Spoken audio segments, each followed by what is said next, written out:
Hey guys, this is Alec. This is my video discussion number 3. I hope everyone's doing well tonight. I hope you guys are doing good in your classes, and I hope you're enjoying the class up to this point. I am for the most part. I definitely feel like I've learned some. But anyway, just start the video to start the discussion. Where the first question is, what is my business vision? I don't want to go too much into detail without giving anything away, but I will say that I always wanted the restaurant that I wanted not to just be a restaurant. I don't want it to just be like, oh, it's a place where you go to get food. No, definitely, I want it to be an environment where people feel a certain type of way when they're there. So for me, I want it to be a place where a place for the freaks. And what I mean by freaks is like for people who always felt like an outcast, people who always felt like they don't fit in, like they're on the island of misfit toys. I want them to feel safe, and I want them to feel at home when they come to my restaurant. And so I feel like the type of environment I'm planning to set up will definitely give them that vibe. It was my main idea was always target for college students, because it's supposed to be like a blast from the past. My restaurant, I want it to be where it's kind of like a walk down memory lane from different places, from a different time. So the one thing I think it'll be cool is because I think it'd definitely be a good environment for college students. Because it's like a fun place to be, and also a little bit of culture, a little bit of history. Kind of, if the kids don't know anything about that time, whether it be from the 50s, the 60s, the 70s, 80s, wherever, whatever I'm talking about, like, or just film, or nature, whatever it might be, kind of give them a little bit of a culture, a little bit of a history when they're there. So I think that's kind of cool, and definitely people who are from those time areas, I think it would kind of be a bit of nostalgia for them. And so that's the type of vision I have. Where my business will be located, I always originally wanted it to be located in Gainesville, and the reason why is because everybody knows that the big thing in Gainesville is the University of Florida. That's like the huge population in the school. And but if most, I don't know if any of you have ever been to Gainesville, there's not a lot going on in Gainesville. It's not that fun. Yeah, there's bars where kids will go get drunk or whatever. They just want to go drinking, but there's not a lot going on activity wise there. So I felt like that would be the perfect place for college students, that they'll have a place to come to go have some fun, do different activities, do different things, and get some food while they're at it. Come study, have a study area. Um, so that was definitely an idea. As a matter of fact, one of the ideas was to have it try to set up near the campus to see if I can get it through.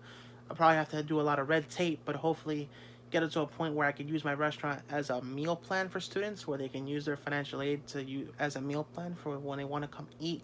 They could use their financial aid money and not their own money, and they could use it at my restaurant. That was an idea I had. Hopefully, I'm hoping I can do that.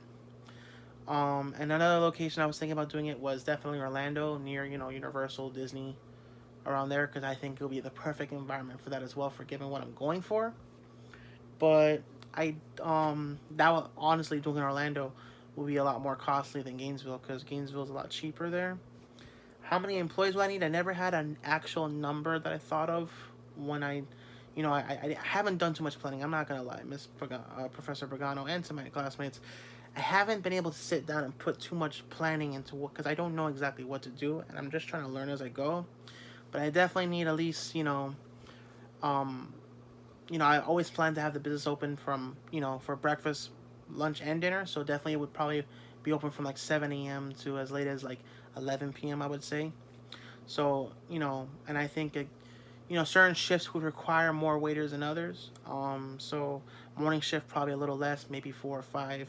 Lunch, maybe around 7, 8, 9, and for dinner I would imagine at least anywhere between 12 to like 15, 16 waiters, something around that ballpark. I'm just kind of spitballing it. But I would definitely need a head chef, and I would need line cooks and prep. I forgot what you call it, the for the meal prep, like the people who make the food, the prepping of it. And the type of suppliers I would need, I would definitely need vendors for food, like whether it be dairy products, the meats, the buns, and anything like that. There's definitely all for the markets and stuff like that. And how much money will I need? Honestly, big picture, I'm thinking, and I haven't really like. The reason I haven't been able to look into it is because there's specific things that I need to buy to make it kind of what I want it to be. Some of the things I want to buy are a little bit antique. They're from a different time, and they have to kind of probably be custom made. So when I ballpark it, I would imagine I have to have anywhere between like $300,000 to like $500,000. That's just me trying to be realistic. But like then again, I haven't been able to put a price on certain things just because they have to be a little bit customized. Will I need a loan? I want to do it. Try to get it without a loan. At least maybe an investor and a partner. And I've always been a very family oriented person.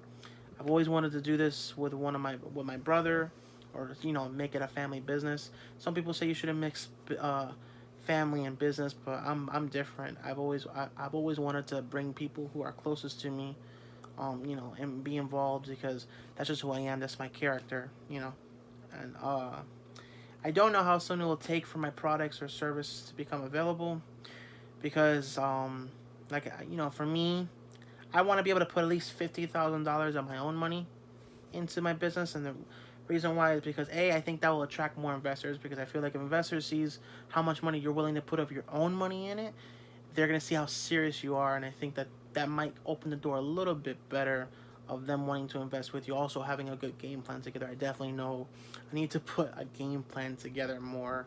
I'm a little bit unorganized with it, and I'm trying to put it together, but there's just a lot of things I don't know. And then a partner, an investor.